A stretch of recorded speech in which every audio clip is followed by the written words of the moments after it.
Hello student, कैसे हो आप लोग। आई होप कि आप लोग स्टूडेंट अच्छे हैं और अपनी बोर्ड की तैयारी आप लोग अच्छे से कर रहे हैं। स्टूडेंट, आज की इस वीडियो में क्लास 12 जियोग्राफी यानी भूगोल की कॉपी बोर्ड एग्जाम में कैसे लिखें, कॉपी लिखने का सही तरीका क्या है, इस प्रकार से एक टॉपर कॉपी लिखता है जियोग्राफी की, पूरी जानकारी देंगे मैप के साथ में। जो आपका मानचित्र का कार्य होता है 10 नंबर का, पूरा हम आपको कॉपी साथ में पूरा हल करके दिखाएंगे। जियोग्राफी में 70 में 70 लाना है, तो इस तरह से आपको कॉपी लिखना पड़ेगा बोर्ड एग्जाम में। तो आज की इस वीडियो को लास्ट तक देखिएगा। चैनल पर नए तो हमारे चैनल को भी सब्सक्राइब कर लीजिएगा और वीडियो को लाइक जरूर कीजिएगा। तो चलिए शुरू करते हैं। कॉपी लिखने का सही तरीका बताते हैं हम आप देखते हैं। देखिए, कुछ इस प्रकार से आपका कॉपी का फर्स्ट पेज होगा। जो आपका जियोग्राफी या कोई भी सब्जेक्ट हो, जो फर्स्ट पेज होगा कॉपी का, कुछ इस प्रकार से दिया होगा। यहाँ पर हाई स्कूल का होता तो हाई स्कूल का दिया है, लेकिन इंटरमीडिएट जियोग्राफी यानी भूगोल का है, तो यहाँ पर इस प्रकार से दिया हुआ है। अब देखिए, इसमें कौन कौन सी आपको जानकारी फिल करनी है, सबसे पहले वो देख लेते हैं। देखिए, परीक्षार्थियों का अनुक्रमांक यानी जो आपका अनुक्रमांक है यानी रोल नंबर, यहाँ पर आपको इस प्रकार से फिल करना होगा, डालना होगा, जो कि अंकों में। जैसा कि आप देख सकते हैं 12,32,71,493। आप इस प्रकार से भी ले सकते हैं 1 2 3 3 2 7 1 4 9 3, इस प्रकार से भी ले सकते हैं आप। उसके बाद में जो परीक्षार्थी यानी आपका जो अनुक्रमांक होगा शब्दों में होगा। अब देखिए, शब्दों में किस प्रकार से आपको लिखना है। काफ़ी स्टूडेंट ने कमेंट किया था कि सर हम उस प्रकार से भी लिख सकते हैं, जो कि देखिए इस प्रकार से 12,32,71,493। यदि आप इस प्रकार से लिखना चाहें तो लिख सकते हैं, नहीं तो मैं प्रेफर करूँगा कि आप ये वाला कीजिए। देखिए 1 2 3 2 7 1 4 9 3, इस प्रकार से भी आप शब्दों में डाल सकते हैं, कोई प्रॉब्लम नहीं है। उसके बाद में देखिए विषय क्या है। विषय सभी को पता होता है, भूगोल यानी जिस जो सा सब्जेक्ट आपका पेपर हो उसका आप नाम लिखिए। जैसे भूगोल का है, भूगोल का आज कॉपी लिखने का बताएंगे कि किस प्रकार से एक टॉपर कॉपी लिखता है। तो यहाँ पर हमने सब्जेक्ट का नाम दे दिया भूगोल यानी जियोग्राफी। अब केवल प्रश्न पत्र, क्योंकि भूगोल आपका 2 भागों में रहता है लेकिन एक ही पेपर होता है, तो यहाँ पर केवल डाल दीजिए। अब देखिए यहाँ पर क्या पूछा गया है कि प्रश्न पत्र पर अंकित संकेतांक यानी ये संकेत कि जो आपका जो मॉडल पेपर दिया जाएगा उसमें कोड रहता है, पेपर कोड, वहाँ पर आपको ये डालना है। जैसे हम एग्जाम्पल के तौर पर यहाँ पर ये डाला हुआ है 401 HD। उसके बाद में जैसे परीक्षा का दिन, आज जो हमारा वीडियो शूट हो रहा है ये शुक्रवार को शूट हो रहा है। परीक्षा तिथि है 17/2/2023 यानी 17 तारीख दूसरा यानी फरवरी महीना 2023 को ये वीडियो शूट हो रहा है। अब देखिए, जो जियोग्राफी का पेपर है वो आपका द्वितीय पाली में होगा। पहला पाली में हाई स्कूल का पेपर होता है, द्वितीय यानी जो शाम वाला पाली होता है इसमें आपका द्वितीय वाला पाली रख लेंगे। तो ये हमारा जानकारी जो है इसमें फिल कर दिया। आप देख सकते हैं इंटरमीडिएट का जो फर्स्ट पेज होता है ये आपको जानकारी फिल करनी होगी। कॉपी के बाद में अब देखिए क्या अगला हमारा जो प्रोसेस आ जाता है, जो कॉपी लिखने का पूरा दिखाते हैं आपको। देखिए, आपके सामने आ चुका है एक कॉपी। कॉपी में हम आपको लिखना का बताएंगे कि किस प्रकार से एक टॉपर बच्चा कॉपी लिखता है। तो देखिए, कॉपी लिखने से पहले सबसे पहले मॉडल पेपर के ऊपर ध्यान दे देते हैं कि मॉडल पेपर में जो प्रश्न होगा किस प्रकार से हमें कॉपी में लिखना है, तो वो सबसे पहले देख लेते हैं। तो देखिए, जियोग्राफी का है 2021-22 यानी ये मॉडल पेपर है ऑफिशियल यूपी बोर्ड के द्वारा। यहाँ पर देख सकते हैं विषय भूगोल है, केवल प्रश्न पत्र कक्षा 12 भूगोल 70 नंबर का पूर्णांक, क्योंकि जियोग्राफी का 70 नंबर का होता है। 30 नंबर आपको स्कूल की तरफ से दिया जाता है। समय सभी को पता होता है 3 घंटा 15 मिनट। 15 मिनट परीक्षार्थियों को प्रश्न पत्र पढ़ने हेतु निर्धारित होते हैं। अब यहाँ पर आप निर्देश उर्देश पढ़ लीजिएगा। हम सीधा चलते हैं कि कॉपी कैसे लिखते हैं, किस प्रकार से कॉपी में प्रश्नों का उत्तर देते हैं। तो बहुविकल्पीय प्रश्न देखिए क्या है। बहुविकल्पीय प्रश्न, बहुविकल्पीय प्रश्न आपका 8 पूछा जाता है।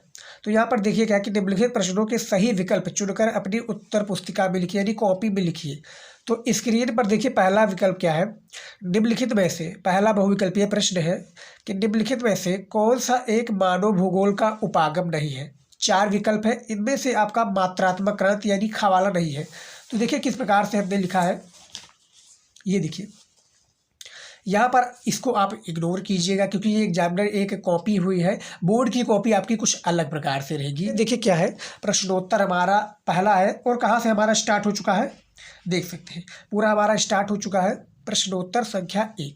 अब देखिए, जो हमारा प्रश्नोत्तर संख्या 1 है उसमें क्या दिया गया था, तो हमें जैसे पता है इसमें से क्या है, खा वाला सही है। मात्रात्मक क्रांति जो कि मानव भूगोल का उपागम नहीं है, तो हमने किस प्रकार से लिखा है देखिए। आपको इसी प्रकार से सेम लिखना है बोर्ड एग्जाम में। प्रश्नोत्तर 1 डालना है, क्या है, प्रश्नोत्तर संख्या डाल सकते हैं या प्रश्नोत्तर नंबर डाल सकते हैं। तो हमने यहाँ पर प्रश्नोत्तर नंबर डाला है 1, मात्रात्मक क्रांति। खा वाला सही है, तो देखिए खा वाला हमने लिख दिया है, जैसा कि आप देख सकते हैं यहाँ पर खा वाला सही है निम्नलिखित में से, तो मात्रात्मक क्रांति हमने डाल दिया है। उसके बाद में दूसरा प्रश्न क्या है, प्रश्नोत्तर नंबर दूसरा। अब दूसरा में देखिए क्या है, मानव विकास की अवधारणा निम्नलिखित में से किस विद्वान की देन है। तो हमने यहाँ पर डाल दिया है डॉक्टर महबूब उल हक, क्योंकि इनमें से जो है अवधारणा की देन है यही है। तो ये वाला खा वाला भी सही है, देख सकते हैं। तो यहाँ पर हमने इस प्रकार से डाल चुका हूँ। तो देख सकते हैं किस प्रकार से कॉपी में इसी प्रकार से लिखना है। 2-2 लाइन का गैप छोड़िए और ब्लैक स्केल लेकर जाइएगा, नीचे आप अंडरलाइन कर दीजिएगा, ताकि कॉपी जो है आपको दिखने में थोड़ी अच्छी लगी। जब अच्छी लगेगी तो भैया काफ़ी अच्छे मार्क्स आपको एग्जामिनर देगा। तो इस प्रकार से आपको करना है। प्रश्नोत्तर नंबर डाल सकते हैं या संख्या डाल सकते हैं। और जो इधर है पाई, यानी पाई आप एक ही साइड खींचिए, मेरा वो है, ये एक बच्चे ने कर दिया था, तो आप एक ही साइड खींच सकते हैं। नहीं तो आपको अच्छा लगे तो दोनों साइड कीजिए, लेकिन ज़्यादा स्पेस मत लीजिए, थोड़ा थोड़ा खींचिए बस। तो ये आपका कन्फर्म हो गया। तो हमारा 2 जो प्रश्न था ऑब्जेक्टिव यानी बहुविकल्पीय प्रश्न, उसको हम कंफर्म कर दिए। अब जो हमारा तीसरा प्रश्न है कि निम्नलिखित देशों में से किस देश में सहकारी कृषि का सफल प्रशिक्षण किया गया। तो इनमें से हमारा जैसे खा डेनमार्क है, डेनमार्क राइट आंसर है, आप भी जाकर देख सकते हैं। 1-1 नंबर का ये ऑब्जेक्टिव क्वेश्चन होता है। तो देखिए किस प्रकार से उत्तर 3 आ चुका है। प्रश्नोत्तर 3 में हमारा डेनमार्क सही, हमने डेनमार्क लिख दिया है खा वाला, जिसे आप देख सकते हैं कि जो प्रश्नोत्तर 3 का खा सही है डेनमार्क। चौथा प्रश्न देखिए क्या है कि निम्न में से किस प्रकार की बस्तियां सड़क, नदी या नहर के किनारे होती है। तो रेखीय सही है, इनमें से हमने रेखीय लगा दिया है। इसी प्रकार से आपको ऑब्जेक्टिव क्वेश्चन लिखना है। आप इस लाइन के अंदर भी लिख सकते हैं, यदि आप लिखना चाहिए का खा गा घा वाला, तो इस लाइन के अंदर भी आप लिख सकते हैं। हमने इस लाइन के बाहर ही लिखा है, तो आप लिख सकते हैं, बस राइटिंग आपकी अच्छी होनी चाहिए। तो हमारा देखिए 4 प्रश्न जो है क्लियर हो चुका है। अब देखिए अगला हमारा जो क्या चल रहा है, क्योंकि 8 ऑब्जेक्टिव क्वेश्चन बेसिकली जियोग्राफी में दिए होते हैं। तो देखिए 5वां प्रश्न क्या है कि सन 2011 की जनगणना के अनुसार क्या है, निम्नलिखित में से किस राज्य में नगरीय जनसंख्या का अनुपात क्या है, सर्वाधिक है। तो यहाँ पर आपका महाराष्ट्र हो जाएगा। तो महाराष्ट्र हमने खा सही डाल दिया है। ये देखिए प्रश्नोत्तर 5 का खा सही है, खा वाला हमने डाल दिया है। इसी प्रकार से आपको ऑब्जेक्टिव क्वेश्चन लिखना है।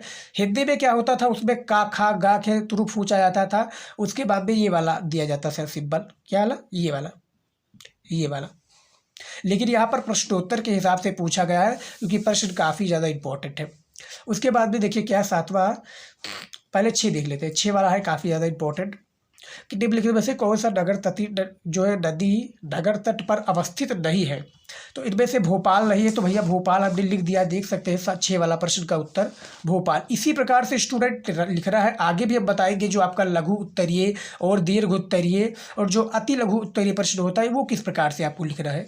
तो पूरी जानकारी देंगे। इसी बात पर आप वीडियो को लाइक कर दीजिए, क्योंकि लाइक से मोटिवेशन मिलता है। जो आप लोग लाइक करते हैं, कॉमेंट करते हैं कि सर इस पर वीडियो बनाइए, बनाते हैं। और अभी आपने हमें फॉलो नहीं किया इंस्टाग्राम पर, तो जाइए फॉलो कर लीजिए, वहाँ पर भी आपको मैं न्यू अपडेट्स देते रहता हूँ। उसके बाद में देखिए क्या है 7वां प्रश्न देखिए, जो कि हमारा जियोग्राफी का है कि निम्नलिखित में से किस स्थान पर पहला परमाणु ऊर्जा स्टेशन जो स्थापित किया गया। तो इनमें से तारापुर सही हो जाएगा। तो हमने तारापुर लिख दिया है, आप देख सकते हैं।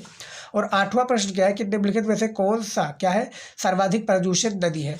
तो यहाँ पर यमुना है, इसमें हमने लिख दिया है। तो आप देख सकते हैं यमुना सबसे सर्वाधिक प्रदूषित नदी है। तो इस प्रकार से कॉपी में आपको लिखना है। देखिए क्या है, नीचे आप ब्लैक पीस जो स्केच है आप अंडरलाइन कर दीजिएगा पटरी की सहायता से। इससे क्या होगा, आप देख सकते हैं कितनी कॉपी अच्छी दिख रही है। जब कॉपी अच्छी देगी तो नंबर भी आपको अच्छे से दिया जाएगा। तो हमारा देख सकते हैं जैसे हमने प्रश्नोत्तर 8 का गा सही है, क्या है 8 का गा यमुना सही, यमुना हमने डाल दिया है। अब हमारा आ चुका है अति लघु उत्तरीय प्रश्न। क्या है, अति लघु उत्तरीय प्रश्न, जो कि बोर्ड एग्जाम में 2 नंबर का दिया होता है। आप देख सकते हैं ये 2 नंबर का बोर्ड एग्जाम में ये दिया होता है। अब इसमें कितने प्रश्न पूछे गए हैं, इसमें आपका 8 प्रश्न पूछे गए हैं। 8 आपका ऑब्जेक्टिव, 8 आपका अति लघु उत्तरीय। तो 9 नंबर प्रश्न क्या है कि रेटजल के शब्दों में मानव भूगोल को परिभाषित कीजिए। 2 नंबर का होता है, 25 शब्दों में इसका आंसर देना होता है। तो रेटजल के शब्दों में जो मानव भूगोल का परिभाषित करना पहला चैप्टर है। तो मैं दिखा दूँ, प्रश्नोत्तर देखिए हमने 2 डाल दिया है। इसी प्रकार से आपको डालना है कॉपी में। प्रश्नोत्तर 9 लिख दिया। अब जैसे फेडरिक रेटजल के अनुसार हमें देना है, क्योंकि जो है क्या पूछा गया रेटजल के अनुसार, तो फेडरिक रेटजल के अनुसार देखिए क्या है, मानव भूगोल मानवीय समाजों और धरातल के बीच संबंधों का संश्लेषित अध्ययन है। प्रश्नोत्तर 9, फेडरिक रेटजल मानव भूगोल मानवीय समाजों और जो धरातल है इसके बीच जो संबंधों का संश्लेषित अध्ययन है, इसी को हम मानव भूगोल कहते हैं। तो ये इसका आंसर होगा। देख सकते कितने उसमें दिया है, यानी 25 शब्दों में देना था। इसका शॉर्ट भी दे सकते हैं क्योंकि 2 नंबर का है, कोई वो नहीं है कि आप 25 शब्दों में ही दें। छोटा में भी पूछा जा सकता है, जैसे कि क्या पूछा जा सकता है कि कोई 2 जनसंख्या का देश बताइए सर्वाधिक जनसंख्या का, तो चीन भारत हो जाएगा। तो इतना भी आप लिख देंगे तो 2 नंबर एग्जामिनर आपको दे देगा। चलिए देखते हैं जो हमारा अगला प्रश्न क्या आ जाता है। 10 नंबर प्रश्न देखिए, जननांगीय संक्रमण का उपयोग कहाँ किया जाता है। 10 नंबर हमारा क्वेश्चन है जियोग्राफी का। कॉपी में इसी प्रकार से स्टूडेंट लिख रहा है, याद रखिएगा आपको ब्लैक और ब्लू के अलावा कोई भी अदर पेन यूज नहीं करना है बोर्ड में, ये आपको याद रखना है। क्योंकि बोर्ड में आप यदि कोई कलरफुल पेन यूज करेंगे तो ये आपही का नुकसान होगा, और आपका नुकसान होगा तो भैया कॉपी में आप काफ़ी अच्छे मार्क्स नहीं पाएंगे उस सब्जेक्ट में जिसने आपने तैयारी किया हुआ। कलरफुल पेन का यूज मत कीजिए, ब्लैक और ब्लू के अलावा कोई भी मत यूज कीजिए पेन। अब चलिए देखते जो हमारा 10 नंबर प्रश्न क्या था जननांगीय के बारे में। तो देखिए, किसी क्षेत्र की जनसंख्या के वर्णन तथा भविष्य की जनसंख्या के पूर्वानुमान के लिए जननांगीय संक्रमण सिद्धांत का उपयोग किया जाता है। इस प्रकार से इसका डाल देना है आंसर, क्योंकि 2 नंबर का है, इतना ही आपको देना है। जो जननांगीय संक्रमण सिद्धांत का उपयोग किया जाता है इसलिए किया जाता है। उसके बाद में देखिए 11 नंबर प्रश्न क्या पूछा गया है। देखिए, मानव विकास की 4 प्रमुख घटकों का नाम लिखिए। जो मानव विकास के 4 प्रमुख स्तंभ या 4 प्रमुख घटक है, तो देखिए कुछ इस प्रकार से है, इसी प्रकार से आंसर डालना है। देखिए, मानव विकास का 4, जो मानव विकास का विचार, समता, सतत पोषणीयता, उत्पादकता और सशक्तिकरण की संकल्पनाओं पर आधारित है। अब देखिए, जो मानव विकास की 4 स्तंभ भी पूछा जा सकता है, 4 विचारधाराएं या 4 वो स्रोत, तो मैं दिखा दूं कौन कौन से पूछे जाते हैं। पहला आपका समता हो जाएगा, दूसरा सतत पोषणीयता, तीसरा उत्पादकता और चौथा सशक्तिकरण। आप इस प्रकार से भी पॉइंट वाइज आंसर दे सकते हैं, 1 2 3 करके नीचे सीरियल वाइज। 2 नंबर उसमें भी दिया जाएगा, 2 नंबर इसमें भी दिया जाएगा, ये आपको याद रखना है।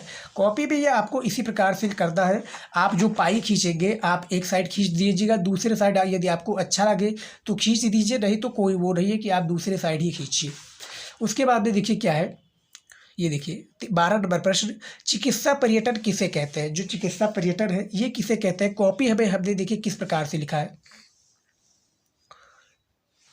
देखिए, जब लोग अपनी चिकित्सा या उपचार के लिए अपने देश से बाहर किसी अन्य देश की यात्रा करते हैं तो ये चिकित्सा पर्यटन यानी मेडिकल टूरिज्म क्या है, टूरिज्म कहलाता है। ये आपको याद रखना है। जो चिकित्सा पर्यटन है, किसी अपने देश से बाहर किसी अन्य देश में यात्रा करते तथा यहाँ चिकित्सा पर्यटन कहलाता है, ये आपको याद रखना है।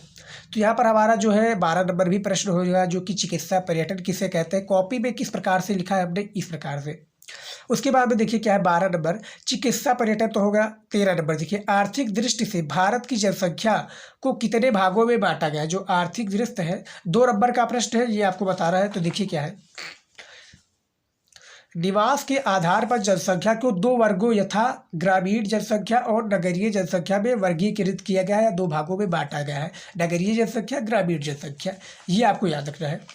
14 नंबर देखिए क्या है, भारत की उच्चतम साक्षरता किस राज्य की है तथा इसकी साक्षरता प्रतिशत कितनी है, तो ये बतानी है। तो देखिए क्या है, प्रश्नोत्तर 14 में देखिए, केवल 96.91 थी, तो 96.2% साक्षरता दर के इस साथ सूची में सबसे ऊपर है। क्या है, केरल जो है 96.2% साक्षरता दर के साथ इस सूची में सबसे ऊपर है। 2011 की जनगणना 96.11% और पुरुष 92.07 महिलाएं थी। तो ये हमारा बता दिया, केरल जो है सबसे ज़्यादा साक्षरता वाला राज्य है, ये आपको याद रखना है। उसके बाद में देखिए 15 नंबर क्वेश्चन में, परिक्षिप्त एकाकी बस्तियां किस प्रकार की होती है तथा ये भारत के किस राज्यों में पाई जाती है। ये हमारा अति लघु उत्तरीय का प्रश्न है, 1-1 नंबर का दिया जाएगा। देखिए प्रश्नोत्तर में देखिए क्या है, प्रश्नोत्तर 15 हमने डाल दिया है। इसी प्रकार से डालना है, याद रखिएगा। आप ब्लैक स्केच से भी डाल सकते हैं और पेन से भी इतना डालिए ताकि एग्जामिनर को दिखने में आना चाहिए।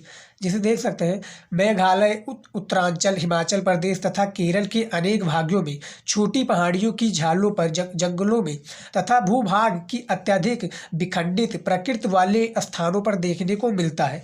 क्या देखने को मिलता है? जो एकाकी बस्तियां हैं, ये आपको याद रखना है। 16 नंबर में प्रश्न देखिए क्या है, धात्विक खनिज एवं अधात्विक खनिज में कोई दो अंतर लिखिए। क्या है? जो धात्विक खनिज है और अधात्विक खनिज में कोई आपको दो अंतर लिखना है। एक एक नंबर दिया जाएगा, एक अंतर धात्विक खनिज के लिए और एक अधात्विक खनिज के लिए। कन्फर्म हो गए? चलिए देखते हैं कॉपी में किस प्रकार से लिखना है। याद रखिएगा जियोग्राफी का कॉपी है, यदि आप कहेंगे और भी सब्जेक्ट पर वीडियो बनाने के लिए, जो कि बोर्ड की कॉपी किस प्रकार से लिखे उस पर भी वीडियो बनाएंगे। बस आप कमेंट कीजिएगा और इस वीडियो को ज़्यादा से ज़्यादा लाइक कीजिए, क्योंकि कॉपी जो लिखने में काफ़ी मेहनत लगा है। तो देखिए प्रश्नोत्तर 16 में क्या है, धात्विक खनिजों को गलाने पर धातु प्राप्त होती है, किंतु अधात्विक खनिजों को गलाने पर क्या है, धात्विक क्या है, गलाने पर क्या होता है, खनिज पूर्ण नहीं होता। जो गलाने पर, अधात्विक खनिजों को गलाने पर कुछ भी नहीं होता। धात्विक खनिज कठोर एवं चमकीले होते हैं, अधात्विक खनिज में ये विशेषता नहीं पाई जाती है। तो दोनों में डिफरेंस इसका अपोजिट है, आप देख सकते हैं। तो प्रश्नोत्तर 16 में हमने ये बता दिया है। तो देखिए हमारा जो 8 अति लघु उत्तरीय प्रश्न था उसको हमने क्लियर कर दिया इस वीडियो में, देख सकते हैं। अब देखिए हमारा जो अगला आ जाता है क्या है, जो कॉपी लिखता है, क्योंकि पूरा प्रश्न है। हमने 2-2 नंबर वाले 8 प्रश्न बता दिए, एक एक नंबर वाले 8 बहुविकल्पी बता दिए। अब हमारा आ जाता है क्या, लघु उत्तरीय प्रश्न, जो कि एक प्रश्न 4 नंबर का है, भूगोल में ये पूछा जाता है। तो देखिए 17 नंबर प्रश्न में क्या है, लघु उत्तरीय प्रश्न, यहाँ से आपका स्टार्ट हो जाता है। तो देखिए मानव भूगोल किस प्रकार अन्य सामाजिक विज्ञानों से संबंधित है। क्या जो मानव भूगोल है ये किस प्रकार अन्य सामाजिक विज्ञानों से संबंधित है, ये बताना है। 4 नंबर का प्रश्न है। देखिए किस प्रकार से हमने लिखा है आंसर। देखिए आप, हम जब भी लिखिएगा आप डाल दीजिएगा, जैसे अति लघु उत्तरीय प्रश्न लिखिएगा, कितने नंबर से अति लघु है, 9 नंबर से। तो आप डाल दीजिएगा ताकि एग्जामिनर को पता चलना चाहिए कि ये अति लघु है, ये लघु उत्तरीय है, ये दीर्घ उत्तरीय प्रश्न है। ये आप डाल देंगे तो एग्जामिनर को पता चलेगा, उसी के हिसाब से आपका नंबर देगा। तो जैसे यहाँ पर प्रश्नोत्तर 17 में था हमारा प्रश्न। अब इसका आंसर देखिए किस प्रकार से है, क्योंकि थोड़ा बड़ा क्वेश्चन है, 4 नंबर का है, जो 70 नंबर के पूर्णांक में होता है। तो देखिए क्या है, भौतिक भूगोल की तरह मानव भूगोल, क्या है जो भौतिक भूगोल है, इस तरह मानव भूगोल भी स्वयं में एक स्वतंत्र विज्ञान नहीं है। अपनी विषय वस्तु तथा उसके विश्लेषण के लिए मानव भूगोल अनेक सामाजिक विज्ञानों पर निर्भर करता है। ये दूसरे विषयों की क्षेत्रीय संदर्भ प्रदान करता है जिसकी उनमें कमी होती है। उदाहरण देखिए किस प्रकार से है, गैप थोड़ा थोड़ा आप दे दीजिएगा ताकि कॉपी दिखने में अच्छी लगे। देख सकते हैं कितना आप पढ़ भी सकते हैं, वीडियो में देख सकते हैं। उदाहरण में देखिए क्या है, आर्थिक क्रियाओं व जनसंख्या की विशेषताओं के अध्ययन के लिए मानव भूगोल अर्थशास्त्र व जनसांख्यिकीय डेमोग्राफी की सहायता लेता है। मानव समुदायों, उनके सामाजिक संगठन, परिवार प्रणाली, श्रम विभाजन, रीति रिवाज, लोक नीतियाँ, प्रथाओं व जनजातियों के अध्ययन भूगोल की ओर देखता है। तो देखिए एक पेज में है, थोड़ा आप छोटा भी लिख सकते हैं क्योंकि भूगोल का है, 4 नंबर का प्रश्न है। तो हमारा 17 नंबर भी प्रश्न हो गया। देख सकते हैं इसमें शायद 6 प्रश्न पूछे जाते हैं लघु उत्तरीय प्रश्न में। तो 18 नंबर प्रश्न देखिए क्या है, प्रवास के प्रतिकर्ष कारक और अपकर्ष कारक में 2 अंतर लिखिए। 2-2 नंबर दिया जाएगा प्रतिकर्ष और अपकर्ष कारक के लिए। तो देखिए किस प्रकार से हमने लिखा है।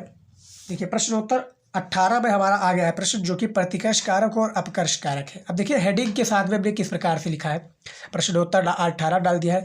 हेडिंग में हमारा पहले प्रतिकर्ष कारक लिखेंगे, तो प्रतिकर्ष कारक के 2 उदाहरण लिखेंगे। तो देखिए क्या है, प्रवास के प्रतिकर्षक या प्रतिकर्ष कारकों में से आशय उन परिस्थितियों से होता है जिनसे बाध्य होकर कोई व्यक्ति मूल निवास का परित्याग करता है। कुछ प्रमुख प्रतिकर्ष कारक निम्नवत है। क्या है जो प्रतिकर्ष कारक है वो निम्नवत है। देखिए क्या है, पहला आपका हो जाएगा रोजगार के अवसरों का अभाव, ये होगा। दूसरा है शिक्षा, स्वास्थ्य, आवास और प्रशिक्षण का अभाव। तो ये प्रश्नोत्तर नंबर 18 में हमारा जो 2 कारण था प्रतिकर्ष का, आप इस प्रकार से लिख सकते हैं।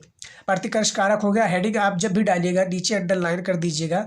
मैं आपको हर एक उसमें बताता हूँ, और हर एक पेज में आप इसी प्रकार से अंडरलाइन कर दीजिए। प्रश्नोत्तर डालिए उसको भी अंडरलाइन कर दीजिए, और जो इंपॉर्टेंट पॉइंट लगे, जो हेडिंग लगे, वो भी आप अंडरलाइन कर दीजिए। इससे काफ़ी आप देख सकते हैं कितनी अच्छी दिख रही है। उसके बाद में जैसे हमारा आ गया है अपकर्ष कारक। प्रतिकर्ष कारक हमने बता दिया। अब अपकर्ष कारक देखिए क्या है, प्रवास के आकर्षक कारक वह है जो मनुष्य को अपना निवास स्थान छोड़कर अपनी ओर आकर्षित करते हैं। आकर्षक कारक निम्नवत है। जो क्या है, ये आकर्षक कारक निम्नवत है। पहला आपका देखिए, अधिक आय अर्जित करने के अवसरों की प्राप्ति। ये अधिक आय जो है अर्जित करने के अवसरों की प्राप्ति है। दूसरा है उन्नति नगरीय जीवन। तो ये अपकर्ष कारक के दो हमने वो बता दिया, इसका परिभाषा के रूप में भी बता दिया। ये आप देख सकते हैं। जो प्रतिकर्ष और अपकर्ष कार्य के वीडियो हम जल्द लाने वाले हैं, जिसमें हम इंपॉर्टेंट टॉपिक्स को पूरे कवर करेंगे, जो आपकी बोर्ड एग्जाम के लिए सबसे ज़्यादा इंपॉर्टेंट होगा, खासकर भूगोल के लिए। तो हमारा जो 18 प्रश्न भी था, ये भी हमने बता दिया है। अब देखिए हमारा 19 नंबर प्रश्न क्या है। बाजारीय सब्जी कृषि नगरीय क्षेत्रों में समीप क्यों की जाती है। जो बाजारीय सब्जी है ये कृषि नगरीय क्षेत्र के जो समीप है, ये क्यों की जाती है। 4 नंबर का प्रश्न है। देखिए इसका आंसर देखिए, बाजारीय सब्जी की कृषि नगरीय क्षेत्रों के समीप किए जाने के निम्नवत कारण है। यानी कुछ निम्नलिखित कारण है जो कि ये सब्जियां जो बाजारी है किस इस प्रकार से किया जाता है। पॉइंट वाइज देखिए, आंसर देखिए किस प्रकार से भी लिखा है, मैं दिखाऊंगा आपको। ये देखिए पहला पॉइंट हमने डाला हुआ है, नगरीय क्षेत्रों में क्या है, जो नगरीय क्षेत्रों में जनसंख्या अधिक होने के कारण सब्जी की मांग अधिक रहती है और विस्तृत बाजार उपलब्ध होता है। जो विस्तृत बाजार है क्या है, उपलब्ध होता है। दूसरा देखिए, नगरीय क्षेत्रों में यातायात सुविधा उपलब्ध होने के कारण सब्जियों को आसानी से बाजार में भेज दिया जाता है। दूसरा ये हो गया हमारा।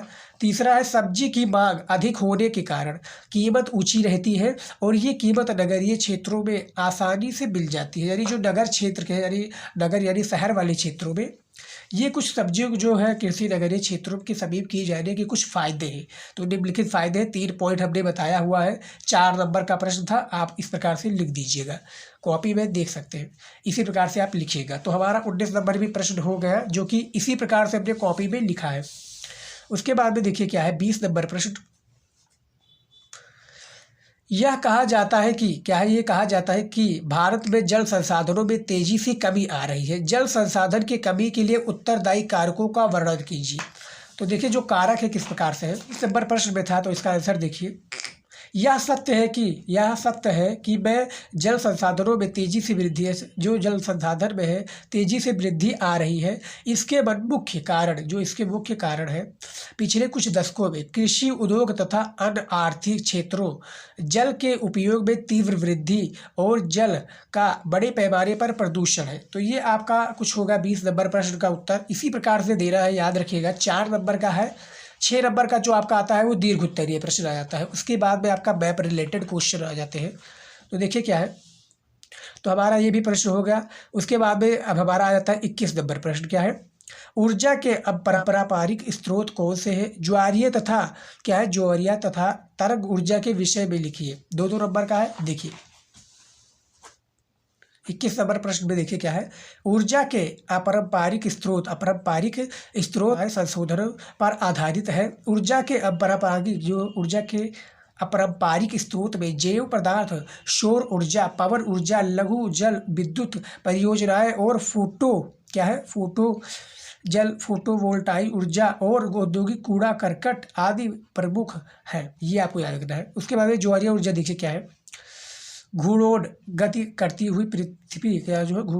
करती हुई पृथ्वी पर समुद्र के जल में चंद्रमा के आकर्षण बल के कारण तरंगे उत्पन्न हो जाती है, ज्वारीय तरंग कहलाती है। ये ज्वारीय तरंग हो गया। अब देखिए तरंग ऊर्जा क्या है, भारत के पश्चिम तट पर बड़ी बड़ी ज्वारीय तरंगे उत्पन्न होती है, उसी को हम तरंग ऊर्जा कहते हैं। तो ये हमारा कॉन्सेप्ट क्लियर हो गया। चलिए देखते हैं अगला हमारा क्या आ जाता है। 22 नंबर प्रश्न देखिए, सतत पोषणीय विकास क्या है। जो सतत पोषणीय विकास है, संकल्पना को परिभाषित कीजिए। तो ये हमारा 6 प्रश्न लघु उत्तरीय का पूछा था। हमारा आखिरी प्रश्न यही है, सतत पोषणीय विकास। तो इसको भी अब देख लेते हैं क्या है। देखिए प्रश्नोत्तर 22 में देखिए,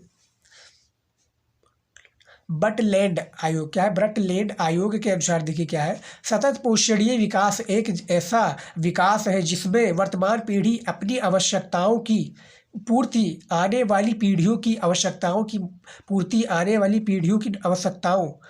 की पूर्ति को बिना नुकसान पहुंचाए करती है। क्या है, आप देख सकते हैं जो बटरेल आयोग के अनुसार ये सतत पोषणीय विकास का एक वो है, जो है इसको हम संकल्पना को परिभाषित कर दिया है। तो ये हमारा लघु उत्तरीय प्रश्न भी हमारा 6 प्रश्न पूछा आता था 4-4 नंबर का, इसको भी हमने क्लियर कर दिया, इसको भी हमने कॉपी में लिखने का सही तरीका बता दिया है, आप देख सकते हैं। तो देखिए जो हमारा 23 वाला है, पहले हम 23 वाला करेंगे, अथवा वाला नहीं करेंगे। तो 23 वाला जो है ग्रामीण और नगरीय बस्ती किसे कहते हैं, उनकी विशेषताओं का वर्णन कीजिए। तो हम इसको करके दिखा देते हैं। तो कॉपी में सबसे पहले आपको फर्स्ट पर डालना क्या है, एक ब्लैक स्केच लीजिए, उस पर लीजिए दीर्घ उत्तरीय प्रश्न, क्योंकि दीर्घ उत्तरीय प्रश्न स्टार्ट होता है हमारा, 2 ही प्रश्न पूछा जाएगा इसमें, अथवा लगा होगा, जिनमें से आपको जो अच्छा लगे वो आप कर सकते हैं। जैसे प्रश्नोत्तर 23 में हमारा क्या है, देखिए ग्रामीण बस्ती और क्या है नगरीय बस्ती किसे कहते हैं। तो पहले ग्रामीण बस्ती को समझेंगे, पॉइंट वाइज आंसर दीजिए। इसी प्रकार से आप ब्लैक पेन से भी डालिएगा हेडिंग। देखिए ग्रामीण बस्ती का भूमि से प्रत्यक्ष रूप से क्या है, जो ग्रामीण बस्ती का भूमि से प्रत्यक्ष रूप से नज़दीकी संबंध होता है। यहाँ के निवासी मुख्यतः प्राथमिक गतिविधियों में संलग्न क्या है, संलग्न रहते हैं, जैसे कृषि, पशुपालन एवं मछली पकड़ना आदि। इन बस्तियों का आकार अपेक्षाकृत छोटा होता है। क्या है, जो कृषि, पशुपालन एवं मछली पकड़ना आदि, इन बस्तियों का जो आकार है अपेक्षाकृत छोटा होता रहता है। ये ग्रामीण बस्ती का वो हो गया, किसे कहते हैं। अब हमारा आता है नगरीय बस्ती। तो देखिए नगरीय बस्ती में क्या है, वो बस्ती जिसमें 75% से अधिक श्रम बल प्रत्यक्ष या अप्रत्यक्ष रूप से द्वितीयक व तृतीयक क्षेत्र से संबंध रहता है, वो नगरीय बस्ती कहलाता है। नगरीय बस्ती किसे कहते हैं और ग्रामीण बस्ती किसे कहते हैं, देख सकते हैं आप।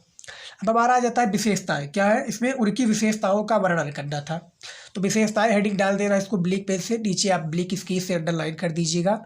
उसके बाद में देखिए क्या है, ग्रामीण तथा नगरीय बस्तियों की विशेषताएं निम्नवत है। पॉइंट वाइज आंसर दीजिए, गैप थोड़ा थोड़ा छोड़ दीजिए। जैसे कि आप देख सकते हैं गैप हमने किस प्रकार से छोड़ा हुआ है। एग्जामिनर को पढ़ने में दिक्कत नहीं होना चाहिए, बस ये आपको याद रखना है। तो विशेषताएं में चलिए आगे भी हमारा आ जाता है व्यवसाय। अब इसमें देखिए क्या है, बस्तियों को ग्रामीण तथा नगरीय वर्गों में बांटने का मूल आधार उनके निवासियों का व्यवसाय है। ग्रामीण बस्तियों के निवासी मुख्यतः प्राथमिक कार्यों जैसे कृषि, मत्स्य, खनन, वानिकी आदि से संबंधित होते हैं। दूसरी ओर नगरीय बस्तियों के निवासी द्वितीय तृतीय एवं चतुर्थ व्यवसाय जैसे बीज निर्माण, उद्योग, व्यापार, परिवहन सेवाओं, शोध एवं विकास में व्यस्त होते हैं। ये व्यवसाय का कार्य होगा। अब हमारा आ जाता है जनसंख्या, जो कि विशेषताएं में आती है। तो जनसंख्या में देखिए क्या है, बस्तियों को गांवों तथा नगरों में वर्गीकृत करने का अन्य महत्वपूर्ण आधार उनकी जनसंख्या है। भारत जैसे धनी जनसंख्या वाले देशों में अधिक गांवों की जनसंख्या नगरों से भी अधिक है, जो कि जनसंख्या के आधार में आप देख सकते हैं, जो कि बस्तियों का गांव है। यह नगरों की वर्गीकृत में जो है अन्य महत्वपूर्ण आधार है उनकी जनसंख्या भारत जैसे धनी जनसंख्या वाले देशों से अधिक, गांवों की जनसंख्या नगरों से भी अधिक है। ये जनसंख्या और व्यवसाय का तात्पर्य हो जाए, जो कि विशेषताओं के रूप में था। तो जो हमारा 23 नंबर प्रश्न था, ये हमारा 2 पेज में इसका आंसर दे दिया है, 6 नंबर यहाँ पर आपको दे दिया जाएगा। उसके बाद में अथवा लगकर था नीचे, मानव के प्रकृतिकरण का वर्णन आप ये भी कर सकते हैं।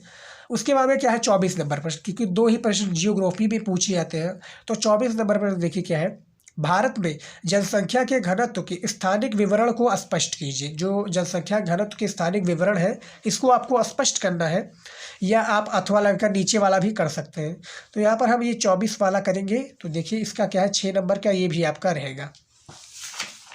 ये क्या है, जनसंख्या के घनत्व को प्रति इकाई क्षेत्र में कुल जनसंख्या द्वारा प्रदर्शित किया जाता है। इसमें भूमि जनसंख्या अनुपात को बेहतर ढंग से समझा जा सकता है। जनसंख्या 2011 के अनुसार भारत का जनसंख्या घनत्व 382 व्यक्ति प्रति वर्ग किलोमीटर किमी है, जो एशिया के संगतम जनसंख्या घनत्व वाले देशों बांग्लादेश तथा जापान के बाद तीसरे स्थान पर है। भारत में 1951 ईस्वी में जनसंख्या का घनत्व 117 व्यक्ति प्रति वर्ग किमी था, जो 2011 में बढ़कर 382 व्यक्ति वर्ग में हो गया। क्या है, जो 382 प्रति वर्ग में हो गया। विगत 60 वर्षों में जनसंख्या 2011 तक देश के जनसंख्या घनत्व में 200 व्यक्ति प्रति वर्ग किमी से अधिक की वृद्धि दर्ज हुई है। ये हमारा हो गया।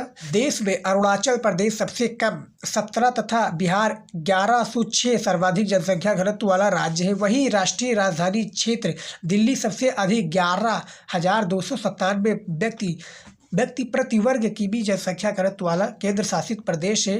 प्रायद्वीपीय क्या है? प्रायद्वीपीय भारत के राज्यों में केरल 860 और तमिलनाडु 555 उच्चतम। इसके अलावा पश्चिम बंगाल 1028 और उत्तर प्रदेश 829 में घनत्व उच्चतम है। हिमालय क्षेत्र के पर्वतीय राज्यों में असम और त्रिपुरा को छोड़कर शेष क्या है? जो असम और त्रिपुरा को छोड़कर शेष भारत के पूर्वोत्तर राज्यों में जनसंख्या घनत्व निम्न 150 व्यक्ति वर्ग प्रति किमी से कम है, जबकि अंडमान और निकोबार द्वीपों को छोड़कर केंद्र शासित प्रदेशों में जनसंख्या घनत्व उच्च पाया जाता है। तो ये जो हमारा क्या था, भारत में जनसंख्या घनत्व के स्थानिक विवरण को हमने स्पष्ट कर दिया है। 6 नंबर का प्रश्न था, क्लियर कर दिया है। इसी प्रकार से आपको कॉपी में लिखना है। याद रखिएगा, जब भी आप लिखिए, मैं आपको हर बार बताता हूँ, आप थोड़ा थोड़ा गैप कर दीजिए और राइटिंग में लिखिए, क्योंकि writing is most important for board exam. तो राइटिंग में लिखेंगे, राइटिंग, क्योंकि राइटिंग काफ़ी जानवर देखता है।